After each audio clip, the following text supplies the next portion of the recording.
আজকে জামায়াত ইসলামী তাদের অতীত ইতিহাস ভুলে গেছেন। আমাদের মতো সংগ্রামীদের যাদের রক্তের উপর দিয়ে পাড়া দিয়ে আজকে জামায়াত ইসলামী বিরোধী দল হতে পেরেছে, আমাদেরকে দিনে 10 বার সালাম করা উচিত। আজকে ওই জামাত শিবিরের বট বাহিনী কিংবা ওই দেশের বাইরে থাকা সাইবার সন্ত্রাসী 2 টাকার ভাড়াটে ইউটিউবাররা আমাদেরকে নিয়ে যত কথাই বলো, আমি আজকে একটি ফেসবুক পোস্টের মাধ্যমে বলেছি, বন্ধুগণ, ওই ভাড়াটে ইউটিউবাররা ভাড়ায় খাতে রাষ্ট্রের গুরুত্বপূর্ণ ব্যক্তিদেরকে নিয়ে কুৎসারোপণা করে সমাজে হিংসা বিদ্বেষ হানাহানি ছড়িয়ে দিতে চায়।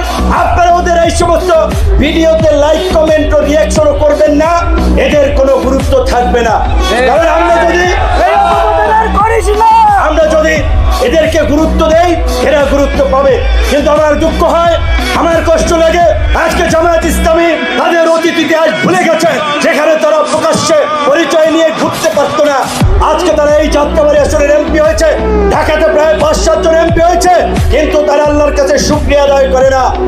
আজকে তারা আমাদের মতো সংগ্রামীদের যাদের রক্তের উপর দিয়ে পাড়া দিয়ে আজকে জামায়াত ইসলামী বিরোধী দল হতে পেরেছে। ঢাকা বিশ্ববিদ্যালয়ে যে ইসলামী ছাত্র শিবির নিষিদ্ধ ছিল, সেই ছাত্র শিবির আজকে ছাত্র প্রতিনিধি নির্বাচিত হতে পেরেছে। এর জন্য তাদেরকে আমি মনে করি আমাদেরকে দিনে 10 বার সালাম করা উচিত।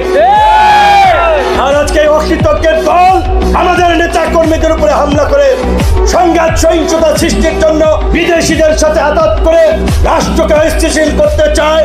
আপনারা শুনেছেন, তারা বিদ্যুৎ জ্বালানির নামে বিভিন্ন ধরনের ইস্যুতে হঠকারী কর্মসূচি দিয়ে জনগণকে বিভ্রান্ত করছে। আমরা ওই এমপি মন্ত্রী হওয়ার জন্য লালায়িত নই। যদি লালায়িত থাকতাম, শেখ হাসিনার আমলে বিপিনুরকে ছাড়া বাংলাদেশের মানুষ চিনেছে। 28 বছর পর ঢাকা বিশ্ববিদ্যালয়ের ডাকসু নির্বাচনে ভিপি নির্বাচিত হয়েছি। আজকের এই তরুণ বিপ্লবীদের অনেককেই হাতে খড়ি দিয়ে রাজনীতিতে এনেছি। আমাদের সুযোগ ছিল শেখ হাসিনার সাথেও আঘাত করে শত শত কোটি টাকার মালিক বনে যাওয়া, আমি নির্বাচনে গিয়ে এমপি মন্ত্রী হওয়া, কিন্তু আমরা দেশের সাথে দেশের মানুষের সাথে বেইমানি করি নাই।